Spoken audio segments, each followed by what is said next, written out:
اپنی نسلوں کو سکھاتے رہو ماتم کا ہنر، سینہ در سینہ کرے بس یہ عزادار محمد اعوذ باللہ من الشیطان الرجیم بسم اللہ الرحمن الرحیم الحمدللہ علی ما انعم ولہ الشکر علی ما الہم والثناء بما قدم من عموم نعم ابتدأها والسبوغ آلاء أسداها وتمام منن والاها جمع عن الإحصاء عددها ونعى عن الجزاء أمدها وتفاوت عن الإدراك أبدها وندبهم لاستزادتها بالشكر لاتصالها واستحمد إلى الخلائق بإجزالها وثنى بالندب إلى أمثالها ثم الصلاة والسلام على سيدنا ومولانا أبي القاسم محمد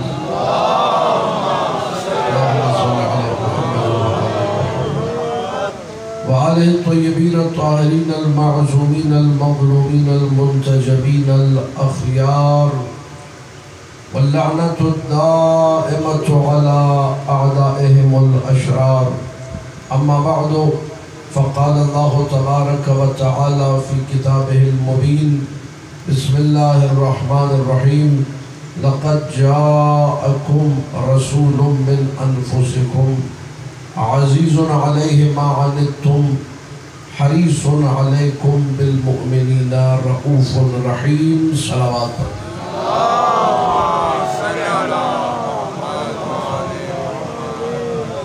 اجان محترم، عظمت مصطفیٰ اور مودت فی القربہ کے عنوان سے اس سلسلہ گفتگو کا آغاز کیا تھا۔ آج دوسری مجلس ہے بحمداللہ۔ اللہ سبحانہ و تعالی نے ہمیں سب سے بڑی نعمت دی مصطفیٰ کی شکل میں۔ قرآن مجید میں اس نعمت کی آمد کا اہتمام بھی بڑا بیان کیا ہے کہ مسلمانوں کو یہ جو نعمت ملی ہے ایسے نہیں ملی۔ ابراہیم جیسے نبی نے دعا مانگی ہے، سورہ بقرہ 129 آیت، ربنا وابعث فیہم رسولا من انفسہم یتلو علیہم آیاتک ویعلمہم الکتاب والحکمت ویزکیہم انک انت العزیز الحکیم۔ ابراہیم دعا مانگ رہے خانہ کعبہ کے پاس، اے میرے اللہ، اے میرے رب، اے میرے پروردگار، تو انہی میں سے کسی کو رسول بنا کے بھیج دے جو ان کے سامنے تیری آیتوں کی تلاوت کرے، جو انہیں کتاب کی تعلیم دے، جو انہیں حکمت کی تعلیم دے، جو انہیں پاک صاف ستھرا بنائے۔ بار اللہ تو عزت والا بھی ہے، تو حکمت والا بھی ہے۔ اللہ نے ابراہیم کی دعا سنی اور اس کے بعد نبی کو جب بھیجا تو اپنا احسان بتا کے بھیجا۔ سورہ آل عمران نے آواز دی، لَقَدْ مَنَّ اللَّهُ عَلَى الْمُؤْمِنِينَ اِذْ بَعَثَ فِيهِمْ رَسُولًا مِنْ أَنفُسِهِمْ۔ اللہ نے مومنوں پر احسان کیا ہے کہ انہی میں سے ان کے درمیان ایک رسول بھیجا جو ان کے سامنے آیات الہی کی تلاوت کرتا ہے، جو کتاب و حکمت کی تعلیم دیتا ہے۔ رسول کے آنے سے پہلے یہ سارے کے سارے کھلی گمراہی میں تھے۔ رسول آ گیا، لَقَدْ جَاءَكُمْ سورہ توبہ آخری آیت 128 آیت، لَقَدْ جَاءَكُمْ رَسُولٌ مِّنْ أَنفُسِكُمْ، رسول آیا تمہیں میں سے۔ پوری توجہ، اس رسول کا کمال کیا ہے؟ عزیز علیہ ما عنتم، اس رسول پہ بڑی سخت بات یہ ہے کہ تم سختی میں ہو۔ تمہاری سختی اس رسول سے دیکھی نہیں جاتی، تمہیں راہ ہدایت پہ لانا چاہتا ہے۔ بالمؤمنین رؤوف رحیم، یہ مومنوں کے لیے رافت والا بھی ہے، رحمت والا بھی ہے۔ دونوں لفظوں کا مطلب کل میں ذکر کر چکا، تمہید مکمل ہو رہی ہے۔ آیت سے میں نے پڑھ دی، اللہ اکبر۔ یہ نبی مومنوں رافت والا بھی ہے، رحمت والا بھی ہے. یہ پیار کرتا ہے مومنوں سے، یہ چاہتا ہے مومنوں کو، یہ مومنوں کی خاطر تڑپتا ہے. اللہ اکبر. اس نے جب مومنوں کی خاطر اپنی تڑپ کو دکھایا تو کیا کیا؟ اللہ کے احکام پہنچانا شروع کیے. یہ وہ آیہ مجیدہ ہے جس آیہ مجیدہ کو بی بی نے، سیدہ عالمیان نے حاکم وقت کے دربار میں پڑھا ہے.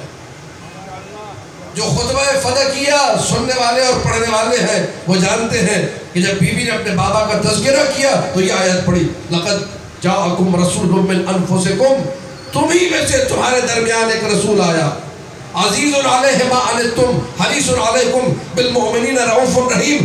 آیت پڑھنے کے بعد فاطمہ زہرا سیدۃ نساء العالمین نے پورے دربار کو مخاطب کر کے جملہ کہا، فَإِن تَعْرِفُوهُ تَجِدُوهُ أَبِي دُونَ نِسَائِكُمْ. اگر تم پہچانتے ہو محمد کون ہے تو تمہارا باپ نہیں، میرا باپ ہے. دربار میں کھڑے ہو کے بی بی نے پہلے آیت پڑھی، پھر اپنا تعارف کرایا، میں محمد مصطفیٰ کی بیٹی ہوں. اس کے بعد کہا وَأَخَ ابْنِ عَمِّ دُونَ رِجَالِكُمْ، اور میرا بابا فقط علی کا بھائی ہے، تمہارے مردوں میں کسی کا بھائی نہیں. آپ توجہ چاہو. دیکھیے یہ خطبہ موضوع نہیں ہے میرا، میں پورا نہیں پڑھا، لیکن آل محمد کے گھروں کی بات بتا رہا ہوں. امام زین العابدین کے گھر کی بات، امام محمد باقر کے گھر کی بات، امام جعفر صادق کے گھر کی بات، امام موسیٰ کاظم کے گھر کی بات، امام علی رضا کے گھر کی بات، امام محمد تقی کے گھر کی بات. ہر امام کے گھر کی بات. وہ اپنے بچوں کو یہ خطبہ یاد کرایا کرتے تھے، تمہاری ماں نے وہاں کیا کہا تھا. اگر پہچانتے ہو میرے بابا کو، میرے بابا ہیں تمہارے نہیں. میرے شوہر کو پہچانتے ہو، میرے بابا کے بھائی تمہارے نہیں. اللہ اکبر. اس کے بعد نبی کی بیٹی نے عظمت بیان کرنا شروع کی اپنے بابا کی. اللہ اکبر. کیا عجیب جملے ہیں. فَبَلَغَ النَّذَارَةَ صَادِعًا بِالرِّسَالَةِ. میرے بابا نے کھل کر اللہ کی نشانیوں کی تبلیغ کی. میرے بابا نے اس قوم کو ڈرایا. کیا جملے کہہ رہی ہے بی بی. تبلیغ میں میرے باپ نے کوئی کوتاہی نہیں کی. مائلن علی مدرجۃ المشرکین، مشرکوں کی طاقت کی پرواہ نہ کرنے والا میرا باپ تھا. بھائی بی بی کچھ کہنا چاہ رہی ہے دربار میں، بی بی کچھ کہنا چاہ رہی ہے. مشرکوں کی طاقت کی پرواہ نہ کرنے والا میرا باپ تھا. کہنا چاہ رہی ہے تم جو میرے باپ کی جگہ پر آ گئے، تم تو مشرکوں کا روب و دبدبہ دیکھ کر میدان چھوڑ کے بھاگ گئے تھے. اور توجہ چاہ رہا ہوں، یہ میرا باپ تھا جس نے مشرکوں کی طاقت کی کبھی کوئی پرواہ نہیں کی. ضارباً علی فوجہم، میرے باپ نے مشرکوں کو، کافروں کو، فاسقوں کو، فاجروں کو للکارا. یہ میرا باپ ہے. آخذاً بکلمہم، ایسے للکارا کہ ان کا گلا دبوچ لیا میرے باپ. یہ اپنے بابا کا افتخار ہے، شرف ہے. بی بی بیان کر رہی ہے. اللہ اکبر. عظمت مصطفیٰ. تفر اللیل عن صبحہی واسفر الحق عن مہدہی. میرے بابا نے جب ایک کے بعد ایک پیغام الہی پہنچانا شروع کیے، مشرکوں کو مسلمان بنانا شروع کیا، تو رات کی تاریکی چھٹی اور صبح حق نمودار ہو گئی. پیغام مصطفیٰ کو کیسے بیان کیا؟ میرے باپ نے تمہارے لیے ایک ایک چیز کو بیان کیا. تمہارے درمیان اختلاف نہ ہو، احکامات بیان کی. تمہارے درمیان پریشانیاں نہیں ہو، چھوٹی سی چھوٹی بات بیان کی. تمہارے جانے کے بعد، توجہ چاہ رہا ہوں اس جملے پر، تمہارے جانے کے بعد کون ہے نبی؟ مومنوں پر رؤوف بھی ہے اور ڈرتا ہے ان کا نقصان نہ ہو جائے، مومن کا نقصان نہ ہو. اچھا، مومن کے جانے کے بعد مومن کی اولاد لڑے، مومن کا نقصان ہے یا نہیں؟ بتائیے مجھے. اسی لیے نبی نے اپنی شریعت مصطفیٰ میں حکم رکھا کہ خبردار کوئی وصیت کے بنا اس دنیا سے نہ جائے. صحیح مسلم، صحیح بخاری نبی کی رأفت اور رحمت کا تقاضا یہ ہے کہ نبی نے حکم رکھا شریعت میں، کہا اے مسلمانوں، اے میرے دین پہ عمل کرنے والوں، اے شریعت مصطفیٰ کے ماننے والوں، لا ينبغی للمؤمن ان ینام الا ووصیتہ تحت خد، مومن کو جچتا نہیں، مومن کے لیے سزاوار نہیں کہ وہ دنیا سے جائے مگر یہ کہ اس کی وصیت اس کے تکیے کے نیچے ہو۔ صحیح مسلم صحیح بخاری جا کر دیکھیے، کتاب الوصیت میں بڑے بڑے علماء اہل سنت نے لکھا کہ نبی فرما گئے لا ينبغی للمرء ان ینام الا وان یکون وصیتہ تحت خد، مسلمان کو جچتا نہیں کہ مرے مگر یہ کہ وصیت گال کے نیچے، وصیت تکیے کے نیچے۔ یا رسول اللہ، یہ علماء اسلام کی کتابیں بھری ہیں کہ ہمارا رسول بڑا پیارا تھا، ہمارا رسول بڑا رحیم تھا، اسے امت کی بڑی فکر تھی، اسے بڑی فکر تھی کہ امت میں اختلاف نہ ہو، لہذا پوری امت سے کہہ کر گیا کہ وصیت کیے بنا نہ جانا، تمہارے بچے لڑیں گے۔ عجیب ماجرا یہ ہے جو پوری امت کو کہہ کر رہا ہے کہ وصیت کرو، اسی کی وصیت مسلمانوں کو نہیں ملتی۔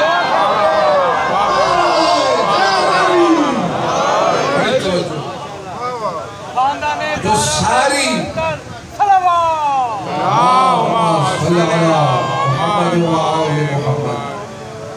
جو ساری امت سے کہہ رہا ہے وصیت کرو، من ماتا بغیر وصیت ماتا میتۃ الجاہلیہ، جو وصیت کے بغیر مرے وہ کفر کی موت مرا، وہ جاہلیت کی موت مرا۔ کہاں ملے گا؟ یہ مسلمانوں کی کتابوں میں ملے گا۔ جو ساری دنیا کو کہہ رہا ہے وصیت کرو، اس کی اپنی وصیت مسلمانوں کو اگر نہیں ملتی تو بڑے تعجب کی بات۔ یہ رسول رؤوف ہے، یہ رسول رحیم ہے، یہ رسول امت سے پیار کرتا ہے۔ اس رسول نے اپنی زندگی میں بار بار یعنی جنگ موتا پر اگر بھیجا جعفر طیار کو امیر بنا کر، تو کہا اگر جعفر شہید ہو گئے تو فلاں امیر، اگر فلاں شہید ہو گئے تو فلاں امیر۔ اپنی زندگی میں جسے امیر بنائے وہ شہید ہو تو کون امیر ہوگا، اور وہ شہید ہو تو کون امیر ہوگا؟ جو یہ تک بتا رہا ہے وہ یہ نہیں بتا رہا میرے جانے کے بعد کون ہوگا۔ جو ہے یہ رؤوف بھی ہے، رحیم بھی ہے۔ تو رأفت اور رحمت کا تقاضا یہ ہے کہ کسی ایسے کو بنا کر جائے، توجہ، کسی ایسے کو بنا کر جائے جو علم میں، حلم میں، فضل میں، کمال میں، قلاوت میں، عدل میں، انصاف میں ہو بہو رسول کے جیسا ہو، جس کو دیکھو تو رسول کی یاد آ جائے۔ رسول بولتے ایسے تھے، رسول چلتے ایسے تھے، رسول کی گفتار کا طریقہ یہ تھا، رسول کا کردار یہ تھا، رسول کا صبر ایسا تھا، رسول کے فیصلے ایسے تھے، رسول کے احکام ایسے تھے، رسول کی باتیں ایسی تھی۔ ڈھونڈیے امت میں سوائے علی کے کوئی نہیں ملے گا جو ہو بہو نفس رسول گرامی ہے۔ رسول نے یہ بات سمجھانے کے لیے، بڑی توجہ، چاروں ٹرننگ پوائنٹ ہے مجلس کا آج، یہ بات سمجھانے کے لیے امت کو کہ دیکھو میرے بعد علی، میرے بعد مسیح، میرے بعد ولی، میرے بعد وزیر، میرے بعد خلیفہ، میرے بعد حاکم، جتنے لفظ ہیں آپ لائیے، روایت میں دکھا دوں گا، ہر لفظ کی روایت موجود ہے۔ علی خلیفہ، علی وسیع، علی حاکم، علی وزیر، علی وسیع، جو لفظ آئیے علی کے بارے میں روایت اہل سنت کی کتابوں سے لا کے دیکھو۔ وہ عظمت نبی نے علی کو دی، جو اچھا لفظ تھا علی کے لیے استعمال کیا، کہ سارے لفظ جچتے ہیں علی ابن ابی طالب کے۔ بڑی توجہ چاہ رہا ہوں، امت نے نور الہی کو چھپانا چاہا، امت نے نور الہی کو ختم کرنا چاہا، تو نبی نے ایسے افراد کی تربیت کی، ایسے لوگوں کو معاشرے میں پیدا کیا کہ جو جگہ جگہ لوگوں کو علی کے فضائل پڑھ کے سناتے تھے۔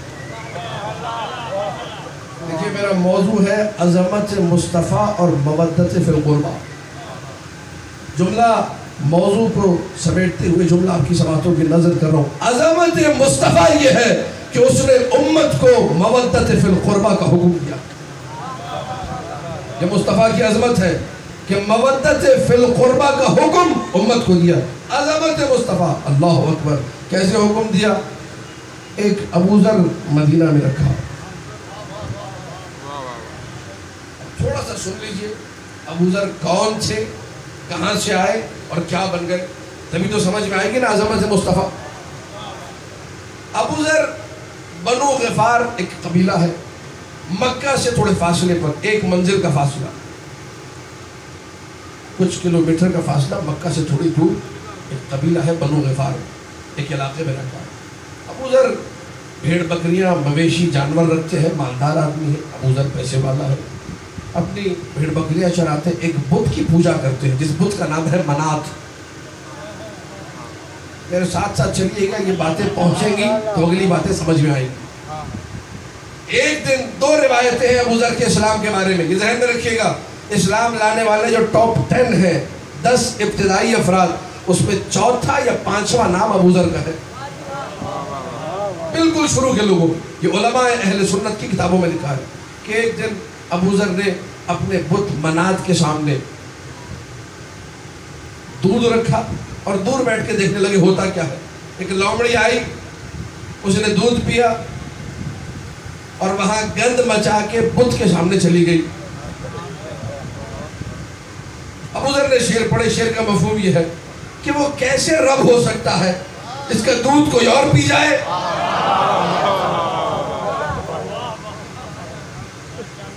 جس کے سامنے کوئی گندگی کرے تو وہ روک بھی نہ سکے.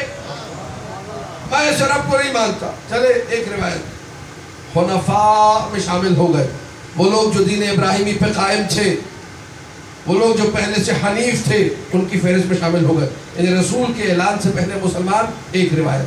دوسری روایت جو عمالی صدوق میں ہماری کتابوں میں موجود ہے، ساتھ ساتھ چلیے گا میرے. یہ ابو ذر غفاری کے اسلام لانے کا واقعہ ہے. ایک دن ابو ذر کے ریوڑ پہ کسی بھیڑیے نے حملہ کیا. ابو ذر نے ڈنڈے سے بھیڑیے کو بھگایا. بھیڑیا پھر گھوم کے دوسری طرف سے آیا، ابو ذر نے پھر بھگایا. پھر تیسری مرتبہ جب بھیڑیا آیا تو ابو ذر بلبلا اٹھے، بولنے لگے کہ تو بڑا خبیث بھیڑیا ہے. 2 دفعہ بھگایا پھر آ گیا. وجوہات ہے یا نہیں؟ 2 دفعہ بھگایا پھر آ گیا.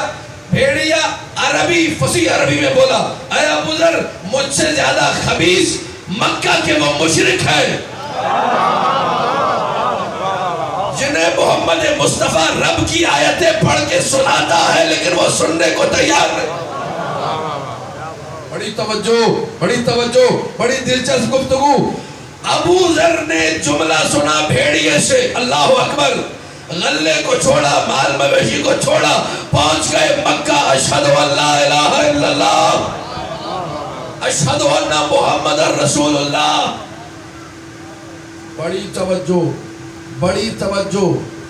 تم علی سے ملانے کی تو بات بھی نہ کرنا. کچھ کہنا چاہ رہا ہوں، تم اپنے بڑوں کو علی سے ملانے کی تو بات بھی نہ کرنا. تمہارے بڑے کیسے اسلام لائے، جا کے پڑھو. جن کے سامنے گھر میں خواتین قرآن پڑھ رہی تھی پھر بھی سمجھ میں نہیں آتا. ابو ذر تو رب کے پیدا کردہ ایک حیوان کے ایک جملے کو سن کے کلمہ پڑھ دے رہے. تم ابو ذر سے نہیں ملا سکتے، علی سے خات ملاؤ. بڑی توجہ. اللہ اکبر. ابو ذر آ گئے رسول کے صحابہ کرام کی فہرست پر. رسول کے صحابی ہیں اور یہ جو صحابہ کرام ہیں جو ابو ذر جیسے ہیں، جن کا کیلیبر، جن کا اسٹیٹس ابو ذر والا ہے، معیار کیا ہے؟ علی سے پیار کرنے والا. ہم علی والے صحابی مانتے اسے ہیں جو علی سے پیار کرتا. جو علی سے پیار نہیں کرتا اسے ہم صحابی نہیں کہتے، منافق کہتے. اسی لیے میں ممبر سے کہتا ہوں جو صحابی ہے علی والا، دل میں علی کی محبت رکھتا ہو، ایسے صحابہ کرام کی جوتیاں ہمارے سر کا تاج. ابو ذر غفاری کی جوتیاں اگر ہو، یقین جانی میں اپنے امامے پہ رکھوں گا. بڑے بڑے علماء رکھیں گے. ابو ذر ہے، پتہ چھوڑیے، علی ابن ابی طالب سے پیار کرنے والا ہے.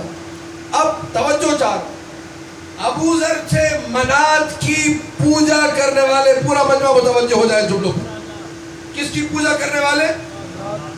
بت کی پوجا کرنے والے, منات کی پوجا کرنے والے. یعنی کافر تھے, اللہ کو نہیں مانتے تھے, مشرک تھے. مشرک سے بڑا جھوٹا کوئی نہیں. جو کائنات کے سب سے بڑے حق اللہ کا انکار کرے, اس سے بڑا جھوٹا ہے کوئی؟ جو اللہ کو نہ مانے, بت کے آگے سر جھکا دے, اس سے بڑا جھوٹا ہے کوئی؟ جو بت کے آگے سر جھکا رہا ہے سب سے بڑا جھوٹا ہے. جو رب کا انکار کر رہا ہے سب سے بڑا جھوٹا ہے. وہ سب سے بڑا جھوٹا جو بت پرست تھا, اس نے جب کلمہ پڑھا, نبی نے اسے عنوان دیا, امتیاز دیا کہ آسمان نے کسی ایسے پر سایہ نہیں کیا. آپ لوگ توجہ نہیں کر رہے. زمین نے کسی ایسے کا بوجھ نہ اٹھایا جو ابو ذر سے زیادہ سچا ہو.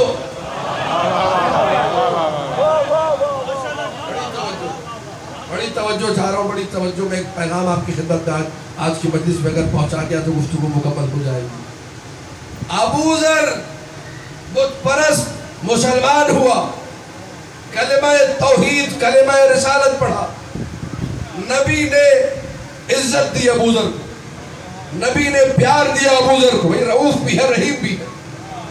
نبی نے مقام بڑھایا ابو ذر کا کہ ابو ذر وہ ہے کہ آسمان نے کسی ایسے پر سایہ نہ کیا, زمین نے کسی ایسے کا بوجھ نہ اٹھایا جو ابو ذر سے زیادہ سچا ہو.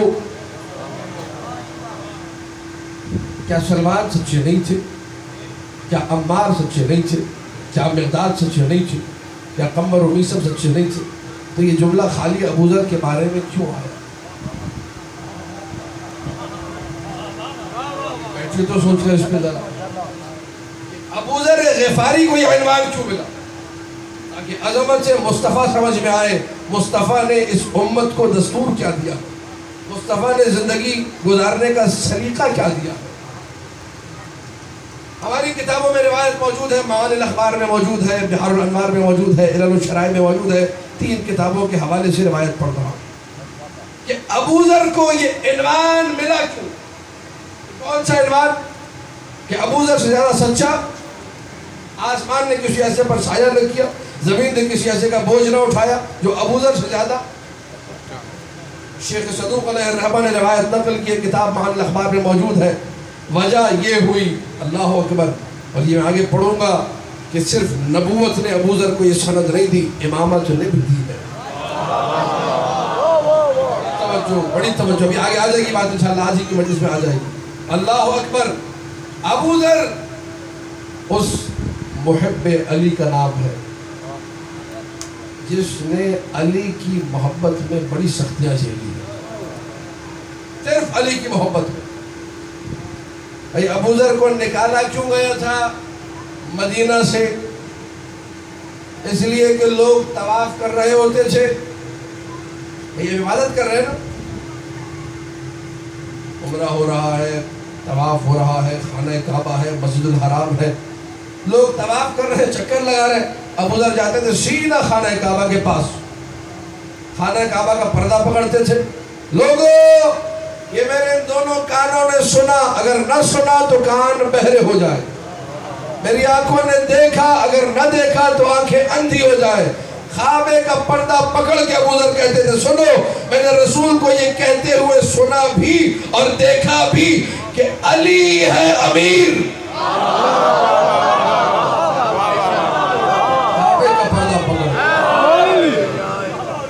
کعبے کا پردہ پکڑ کے رسول کے جانے کے بعد علی کا حق بتانے والا ابو ذر. بادشاہوں نے ابو ذر کو برداشت نہیں کیا, شہروں سے نکلوا دیا کہ ابو ذر مدینہ میں نہیں رہے گا. تو یہ مسلمانوں کی تاریخ ہے, جو علی کے فضائل پڑھے اسے مدینہ میں رہنے نہیں دیا گیا. جو ہے یہ نہیں, ربضہ کے صحرا میں تنہائی کے عالم میں ابو ذر مارا گیا.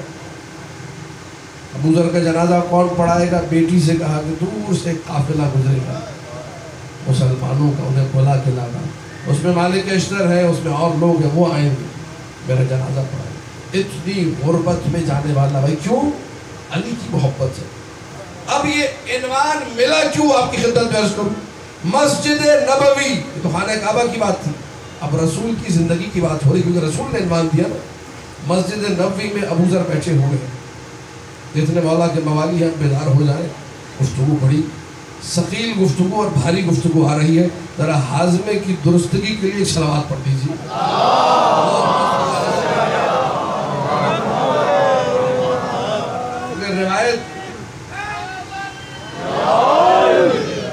روایت ایسی ہے کہ اچھے اچھے لوگ جب سنتے کہتے ہیں قبلہ یہ والی روایت اس طرح ہوتی تو اس طرح ہوتی اور ہمیں سمجھ میں نہ آتی تو یہ ہوتا تو وہ ہوتا. اس لیے میں نے درود کا سہارا لیا ہے کہ انشاءاللہ سب اسے ہضم کر دیں. ابو ذر غفاری مسجد نبوی میں بیٹھے ہوئے ہیں اور کہہ رہے سنو اے نبی کے اصحاب, اے نبی کے صحابہ سنو. اب ابو ذر صحابی رسول ہے, سارے جمع ہو گئے. قرآن میں آیت ہے محمد رسول اللہ والذین معہ اشداء علی الکفار والرحماء بینہم. محمد رسول اللہ کے جو ساتھی ہیں وہ کافروں کے لیے تو بڑے سخت ہیں لیکن آپس میں ایک دوسرے سے بڑا پیار کرتے ہیں. تو صحابی جو ہے وہ آپس میں ایک دوسرے سے پیار کرتے ہیں, یہ قرآن نے کہا ہے. جو ابو ذر بلائے صحابی نہ آئے, ہو سکتا ہے پیار کرتے ہیں, مسجد میں ہے آئیں گے, آ گئے. سنو کل شب میں اپنے گھر سے نکلا, اللہ اکبر, جیسے ہی گھر سے نکلا تو میں نے دیکھا رسول اپنے حجرے سے نکل رہے ہیں. میں رسول کے پیچھے پیچھے چلنے لگا. تھوڑی دیر گزری, رسول اپنے بابا حضرت عبداللہ کی قبر کے قریب پہنچے. میرے ساتھ ہے مجمع. حضرت عبداللہ کی قبر کے قریب پہنچے, 2 رکعت نماز میرے مصطفیٰ نے ادا کی. مسجد نبوی میں ابو ذر امت کو کچھ سنانے لگے ہیں. 2 رکعت نماز کے بعد میرے مصطفیٰ نے دعا مانگی. قبر عبداللہ میں شگاف پڑا, قبر پھٹی.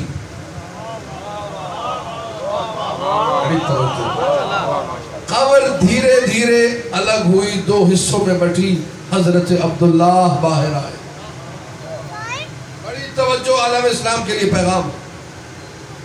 بابا گواہی دیجئے اللہ کی وحدانیت کی. حضرت عبداللہ نے کہا اشہد ان لا الہ الا اللہ وحدہ لا شریک لہ. مسلمانوں کا ایک بڑا طبقہ ہے جو نبی کے ماں باپ کو مسلمان نہیں سمجھتا, لیکن اہل سنت علماء میں ایسے علماء بھی موجود ہیں. جلال الدین سیوطی کا ایک کتاب موجود ہے جس میں 9 رسالے ان کے ہیں کہ نبی کے ماں باپ مسلمان تھے, میری لائبریری میں موجود ہے. بہت سے ایسے علماء اہل سنت ہیں جو مسلمان مانتے ہیں. ہم تو مانتے ہی, ہم تو ہیں شیعہ علی بن ابی طالب. بابا گواہی دیجیے اشہد ان لا الہ الا اللہ. حضرت عبداللہ نے گواہی دی اشہد ان لا الہ الا اللہ. بابا رسالت کی گواہی دیجیے اشہد ان اللہ اکبر ابنی محمد رسول اللہ. میں گواہی دیتا ہوں میرا بیٹا محمد اللہ کا رسول ہے. بڑی توجہ, بڑی توجہ. یہ شرف فقط عبداللہ کو حاصل ہے کہ وہ یہ کہیں کہ میرا بیٹا محمد اللہ کا رسول ہے. بابا اشہد لی بالولایا, ولایت کی گواہی دیجئے. دیکھئے میں کتاب دیکھے بغیر تو نہیں پڑھ رہا, میں نے کتابوں کے 3 کتابوں کے پہلے حوالے دے دی. یا بنیہ من الولی, بیٹا ولی کون ہے؟ یا بتا علی هو الولی. ولی فقط علی ہے. حضرت عبداللہ نے کہا اشہد ان علی جن, آپ بیٹھے آپ, اشہد ان علی جن ولی اللہ. حضرت عبداللہ قبر میں گئے, قبر دوبارہ بند ہو گئی. ابو ذر کہہ رہے ہیں رسول پھر آگے بڑھے, اپنی والدہ ماجدہ کی قبر گرامی کے پاس پہنچے, 2 رکعت نماز ادا کی, دعا مانگی, قبر پھٹی. حضرت آمنہ قبر سے باہر آئے. بڑی توجہ, بڑی توجہ. جیسے وہاں ہوا تھا ویسے یہاں ہوا. میں نے بھی گواہی دی اشہد ان لا الہ الا اللہ اشہد ان محمد رسول اللہ اشہد ان علی ولی اللہ. قبر میں واپس گئی, قبر بند ہو گئی. ابو ذر جب یہ روایت سنا رہے تھے تو بھری مسجد سے آوازیں بلند ہونا شروع ہوئی کہ ابو ذر سٹیا گیا ہے, ابو ذر پاگل ہو گیا ہے, ابو ذر کو رات میں پتہ نہیں کیا دکھا، ہمیں کیا بتا رہا ہے؟ بھائی علی کے فضائل ایسے تو ہضم نہیں ہوتے۔ ساری جملہ ضائع نہ کیجئے گا، ساری مسجد جب ابو ذر کو نہ جانے کیا سے کیا کہہ رہی تھی، اچانک ہی مسجد کے دروازے سے عبداللہ کے لال مصطفیٰ نے قدم رکھا، اور جب دیکھا کہ منکران ولایت علی ابو ذر کے خلاف بول رہے ہیں، تو میرے مصطفیٰ نے کہا آسمان نے کسی ایسے پہ سایہ نہ کیا، زمین نے کسی ایسے کا بوجھ نہ اٹھایا جو ابو ذر سے زیادہ تھا۔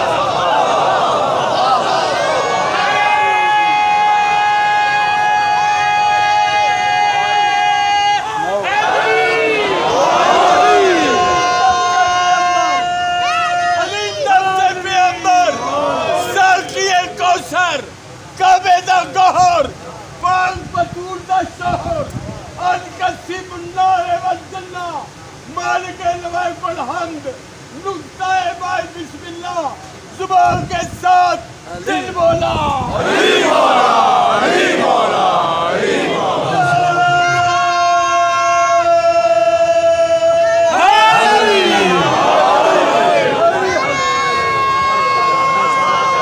توجہات ہے سرکار، جملہ ضائع نہ کیجئے گا۔ ابو ذر کو بھی اگر سچائی کا ٹیگ لگا ہے تو ذکر علی کر کے لگا۔ بڑی توجہ، بڑی توجہ، ذکر علی کیا تو یہ عنوان ملا ہے۔ توجہات ہے، یہ خطاب میرا آپ سے نہیں، ان لوگوں سے ہے جو نبی کے ماں باپ کے خلاف سارا سال بھوکتے رہتے۔ بڑی توجہ، یہ آپ لوگوں سے بات کی۔ او بدبخت مولویوں جنہیں شرم نہیں آتی کہ نبی کے ماں باپ کے خلاف سارا سال گستاخی کرتے ہو، اپنی محفلوں میں، اپنی مجلسوں میں، اپنی کانفرنسوں میں نبی کے باپ کے خلاف، نبی کی ماں کے خلاف بھونکتے رہتے ہو۔ دیکھو یہ نبی کے ماں باپ ہیں، نبی نے قبر سے بھی نکال کے کلمہ پڑھوا کے دنیا والوں کو بتا دیا میری ماں بھی موحدہ، میرا باپ بھی موحد۔ تو اپنے ماں باپ کی فکر کر، اگر قبر میں گئے علی کی ولایت نہ ہوئی، قبر کھلے گی نہیں، آگ بنے گی اور سیدھا جہنم میں۔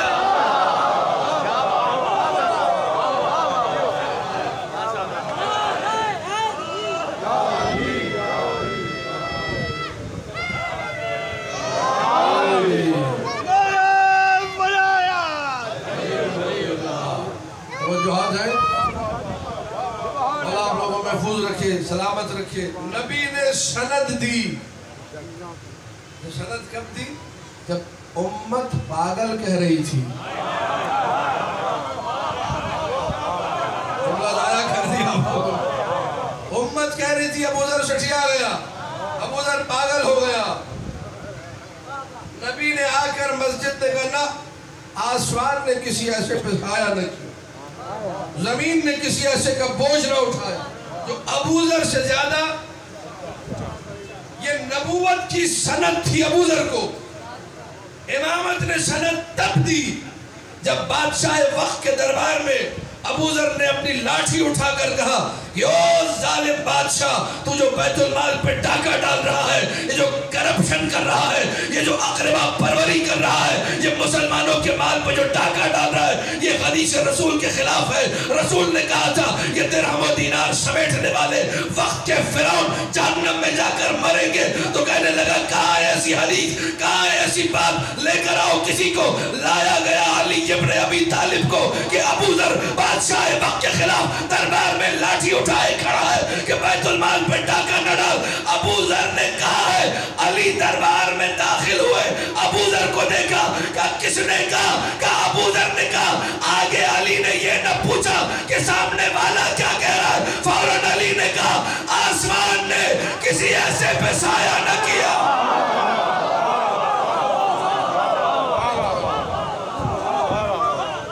زمین نے کسی ایسے کا بوجھ نہ اٹھایا جو ابو ذر سے زیادہ تھا۔ شرف مل گیا ابو ذر کو نبوت کی طرف سے بھی امامت کی طرف سے اللہ پڑھے لکھے لوگوں کی نظر اور علم دوست لوگوں کی نظر چھٹے امام جعفر صادق علیہ السلام اللہم صلی علی محمد کئی حدیثیں ہیں یا کئی حدیثیں ہیں جہاں میرے مولا نے کوٹ کیا ہے ابو ذر بڑی توجہ وہ امام سمجھتے ہیں نا امام جعفر صادق کون 4-5 ہزار جس کے شاگرد ہو اچھا اس زمانے میں سلسلہ تھا یہ بڑی خوش بات ہے علمی بات ہے کہ دوست حضرات انشاءاللہ پوری مجلس کو الگ رکھیں گے ان باتوں کو الگ رکھیں گے 4-5 ہزار افراد وہ زمانہ 148 ہجری 150 ہجری کے جس میں کوئی بھی اگر قال رسول اللہ کہتا تھا تو پہلے سند بتاتا تھا جملہ ضائع نہ کیجئے گا خدارہ علم دوست حضرات کے لیے نظر کر رہا ہوں کہتا تھا رویتو عن فلان عن فلان عن فلان عن فلان عن وعن رسول اللہ میں نے اس سے سنا اس نے اس سے سنا اس نے یعنی علمی طریقہ یہ تھا کہ پہلے سند بتاؤ پھر رسول کا نام لے کے پھر بات بتاؤ مدینے کی مسجد میں بیٹھ کر کوفے کی مسجد میں بیٹھ کر جعفر صادق علیہ السلام نے جب کہا قال رسول اللہ بغیر کسی سند کے توجہ چاہ رہا ہوں بغیر کسی سند کے تو لوگوں نے کہا سند ہی نہیں ہے اور آپ نے قال رسول اللہ کہہ دیا تو میں نے مسکرا کر کہا قال اللہ اور اس کے بعد وہ کہا جو قرآن میں نہیں تھا تم قال رسول اللہ پہ ڈر رہے ہو میں اگر قال اللہ بھی کہوں حدیث قدسی بھی تو ہے کوئی چیز بڑی توجہ تمہیں میرا قال رسول اللہ سمجھ میں نہیں آ رہا میں قال اللہ کہتا ہوں قرآن نہیں پڑھوں گا قرآن کے علاوہ بتاؤں گا حدیث قدسیہ سنائی وہ جعفر صادق سلام اللہ علیہ جو قال اللہ کہہ رہا ہے جو قال رسول اللہ کہہ رہا ہے وہ یہ جب کہے کہ ابو ذر نے یہ کہا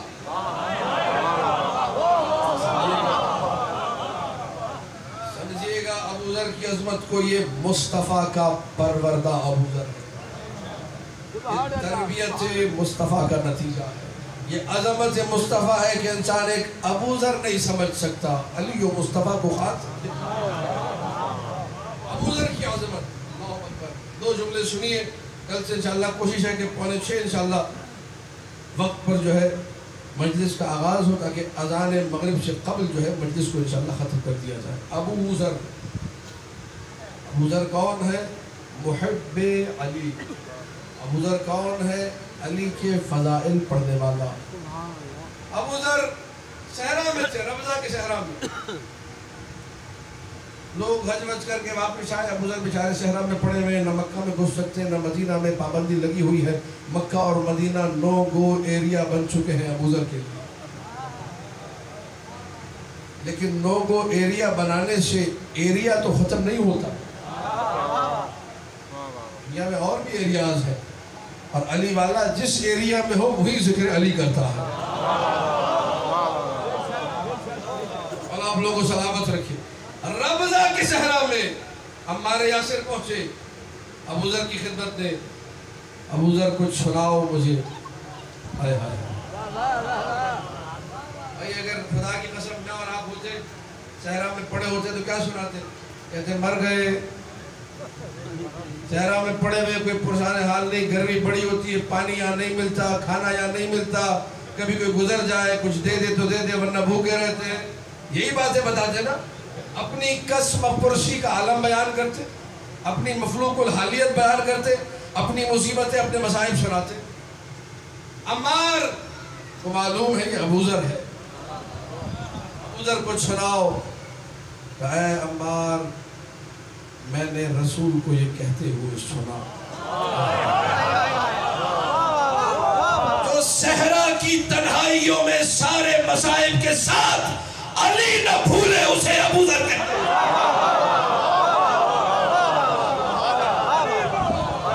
اللہ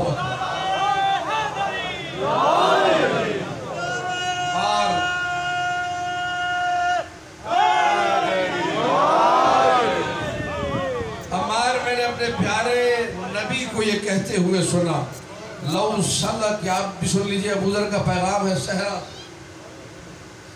ربضہ سے علی والوں کے لیے ابو ذر کا پیغام. میں نے رسول کو یہ کہتے ہوئے سنا، لو سلک الناس کلہم فی واد وسلک علی بن ابی طالب فی واد آخر فاسلک مع علی بن ابی طالب.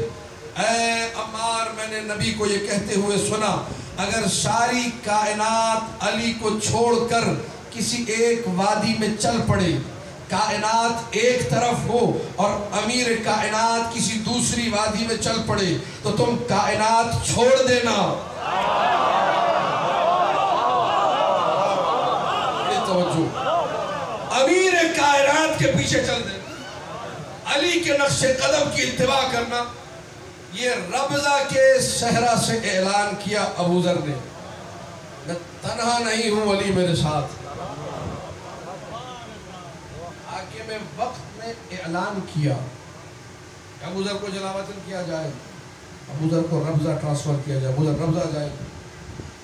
خبردار، یہ اعلان ہے حاکم وقت کا، خبردار جس دن ابو ذر نکل رہے ہو اس دن کسی کو گھر سے نکلنے کی اجازت نہیں. اس دن کوئی بھی گھر سے باہر، ابو ذر کو خدا حافظ، ابو ذر کو سی آف، ابو ذر کو التماس سے دعا اور الوداع کہنے کوئی نہیں جائے گا.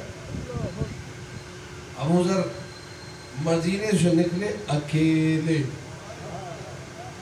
اپنے گھر سے نکلے، دیکھا چاروں طرف سناٹا ہے، گلیاں سنسان ہے، نہ گھر کے دروازے پہ کوئی ہے، نہ گھر کے دروازے سے باہر کوئی ابو ذر کو خدا حافظ کرنے والا نہیں. غربت ابو ذر، محبت علی میں تک و تنہا سر جھکائے ہوئے ابو ذر آگے بڑھے.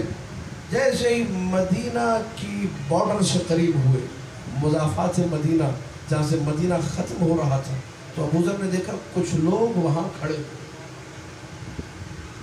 اللہ سب کو منع تھا یہ کون ہے. اب جو ابو ذر نے آگے بڑھ کے دیکھا تو علی ابو ذر کو چھوڑنے آئے. جس نے علی کو نہ چھوڑا ہو، علی بھی اسے کبھی نہیں چھوڑتا. اللہ سلامت ہو. اللہ میں علی آئے ہیں، حسن و حسین آئے، عمار یاسر آئے، مالک اشتر آئے. ابو ذر کو خدا حافظ کرو. اللہ سنیں گے آپ لوگ، سب کی آنکھوں میں آنسو ہیں. ابو ذر مدینے سے جا رہا ہے، علی رو رہے ہیں، حسین رو رہے ہیں، حسن رو رہے ہیں. یہ وہ منظر ہے، دیکھیے حسین کا رونا کسی سے برداشت نہیں ہوتا. ایک مرتبہ حسین نے کہا، ابو ذر مجھے یاد ہے میرے نانا نے کہا تھا کہ اے ابو ذر تم علی کی محبت میں تنہائی میں مارے جاؤ گا. ابو ذر سے یہ جملہ سنا نہ گیا.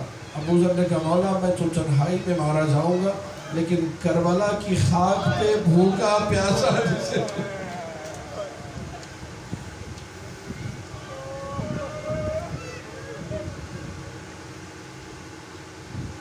جسے بھوکا اور پیاسا شہید کیا جائے گا وہ حسین، اجرکم علی اللہ.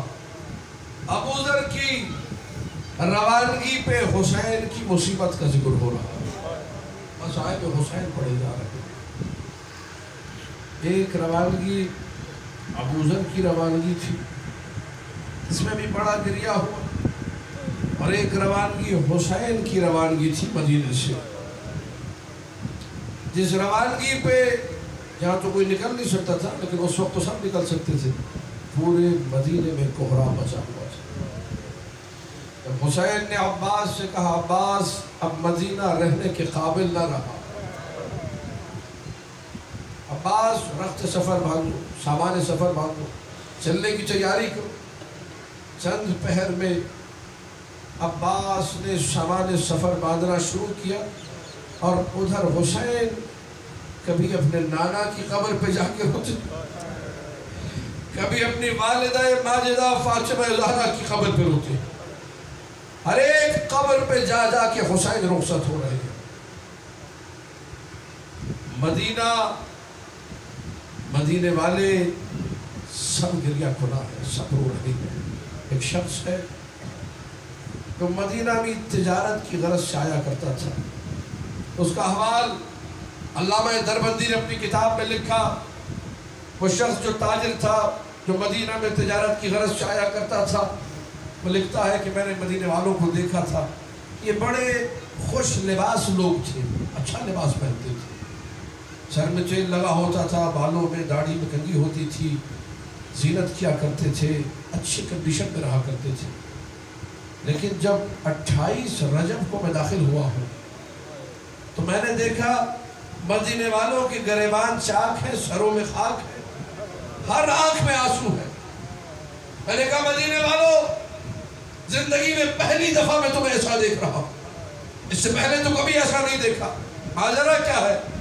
کہنے لگے لگتا ہے تو مدینے سے نہیں، تو کہیں باہر سے آیا ہے، تجھے نہیں معلوم مدینے کا والی و وارث نبی کا نواسا حسین آج مدینہ چھوڑ کر جا رہا۔ اجرکم علی اللہ۔ یہ شخص کہتا ہے میں نے پوچھا حسین کا محلہ کون سا ہے؟ جاؤ مدینے میں محلہ بنی ہاشم کی طرف، میں چلا محلہ بنی ہاشم کی طرف، محلہ بنی ہاشم میں کوچہ بنی ہاشم مسجد نبوی کے قریب پہنچا، دیکھا کہ جو حسین کی گلی ہے وہاں دونوں طرف قنات لگی ہوئی ہے، بیچ میں ایک کرسی لگی ہوئی ہے، اس پہ حسین بیٹھے ہیں، برادر میں ایک بڑا لمبے قد کاٹ والا کوئی شخص ہے جو حسین کا پہرا دے رہا ہے۔ میں نے پوچھنے والے کسی گزرنے والے سے پوچھا کہ یہ کون ہے؟ کہا یہ ابو الفضل العباس ہے۔ میں منظر دیکھ رہا تھا، اچانک ہی تھوڑی سی دیر گزری تھی، کچھ ناقے لائے گئے، جب ناقے لائے گئے ان پہ اناج رکھا گیا، ناقے آگے بڑھ گئے، خیمے باندھے گئے، ناقے آگے بڑھ گئے۔ تھوڑی دیر کے بعد کچھ بیبیاں حجروں سے نکل کے باہر آئی، ہر بی بی کا رشتہ دار بی بی کو ناقے پہ سوار کراتا، بی بی آگے بڑھ جاتی، ناقے آگے بڑھ جاتے۔ اچانک ہی جب کافی بیبیاں سوار ہو چکی، ابو الفضل العباس نے چھتوں پہ چڑھے ہوئے بچوں کو دیکھا، کہا اتر جاؤ، علی کی بیٹی زینب آ رہی۔ اللہ اکبر، اجرکم علی اللہ۔ میں اتنا سننا تھا، حسین گھبرا کے کھڑے ہوئے، بیت الشرف سے کنیزوں کے غول میں علی کی بیٹی باہر آئی، گھبرا کے حسین پکارے، عباس دوڑو، اکبر دوڑو، قاسم دوڑو۔ عباس نے زانووں کو خم کیا، اکبر نے پردہ محمل کو الٹا، قاسم نے جوتیاں اٹھائی، حسین نے کانوں سے پکڑ کے زینب کو سوار۔ اجرکم علی اللہ، اجرکم علی اللہ۔ حسین نے زینب کو سوار کرایا، تھوڑی دیر میں ایک بچی حجرے سے برآمد ہوئی جو سکینہ بنت الحسین ہے، روتے ہوئے کہنے لگی بابا میں پھوپھی کے ساتھ بیٹھوں گی۔ سکینہ کو زینب کے ساتھ محمل میں بٹھایا گیا۔ اجرکم علی اللہ۔ عزادارو، یہ 28 رجب کی سواری ہے، اتنی عزت و آبرو والی سواری، اسی شان و شوکت کے ساتھ آج 2 محرم کا دن ہے نا، حسین کا قافلہ جب پہنچا کربلا میں وارد ہوا، ایک لمحے کو حجاج ابن مسروق جوفی، اولا کا مؤذن ہے جو کربلا میں اذان دیا کرتا تھا، اس کا نام ہے حجاج ابن مسروق جوفی۔ عباس ابن علی نے گھور کے حجاج کو دیکھا، حجاج نے آواز بلند کی، ایوہ الکرام غضوا ابصارکم واتعتعوا رؤوسکم، اے حسین کے باوفا ساتھیوں اپنی نگاہیں جھکا لو، اپنے سروں کو جھکا لو، علی کی بیٹی اتر رہی ہے۔ اجرکم علی اللہ۔ ناقے سے علی کی بیٹی گزری، اب خود حسین آگے بڑھے، حسین نے اپنے زانووں کو خم کیا، علی کی بیٹی زینب نے حسین کے زانووں پر اپنا قدم رکھا اور ایسے زمین پر آئی، جیسے ہی اللہ اکبر علی کی بیٹی نے زمین کربلا پہ قدم رکھا، زور سے کہا آہ بلند کی۔ حسین نے پوچھا بہن کیا ہوا؟ کہ ماجائے زمین پہ قدم رکھا اور لگا مصیبتوں کے پہاڑ آ گئے۔ بھائیا یہ کیسی زمین، کہا بہن زینب یہ وہی زمین ہے جس کا اماں نے وعدہ کیا تھا، یہ وہی زمین جس کا نانا نے بتایا تھا۔ پورے احترام کے ساتھ علی کی بیٹی کو خیمے میں لے جایا گیا۔ جس کو اتنا احترام ملا مدینہ سے رخصت ہوتے ہوئے کربلا میں داخل ہوتے ہوئے وہی علی کی بیٹی زینب 11 محرم کو بڑی بے چارگی کے عالم میں ام کلثوم روایت نقل کرتی ہے، ختم ہو گئی مجلس، ام کلثوم کہتی ہے 64 بیواؤں بچوں بچیوں کو میں نے اور میری بہن زینب نے سوار کرا۔ دیکھیے مجھے نہیں معلوم کون ناقے پہ سوار ہوا ہے کون نہیں ہوا۔ یہ ناقے پہ سوار ہونا کوئی آسان مرحلہ نہیں ہے، بڑا مشکل مرحلہ ہے، بچہ تو سوار ہو ہی نہیں سکتا۔ میں نے اور میری بہن زینب نے حسین کے چھوٹے چھوٹے بچوں اور بچیوں کو ناقوں پہ سوار کرایا، اس کے بعد بڑوں کو حوصلہ دے کے ہمت بڑھا کے ان کو بھی سوار کرایا، آخر میں میری بہن زینب نے مجھے بھی سوار کرا دیا۔ پورے دشت میں علی کی بیٹی اکیلی رہ گئی۔ فَنَظَرَتْ يَمِينًا وَشِمَالًا، ایک مرتبہ علی کی بیٹی نے دائیں دیکھا اور ایک مرتبہ بائیں دیکھا، کہاں چلا گیا میرا عباس، کہاں چلے گئے اکبر و قاسم، کوئی مجھے سوار کرانے والا نہیں۔ عزادار و مقتل نگاروں نے لکھا ناقہ خود زمین پر بیٹھ گیا، آجا میری بیوی۔ ایک مرتبہ پکار کے زینب نے کہا بھائی کے لاشے کو دیکھ کر یا خواہ واللہ لو خیرونی بین المقام عندک و بین الرحیل لخیرت المقام عندک، اے میرے ماجائے حسین مجھے معاف کرنا، اگر رک سکتی تو تیرے پاس رک جاتی، میں بے بس تھی، میں لاچار تھی، میں تیرے بچوں کے ساتھ جا رہی ہوں۔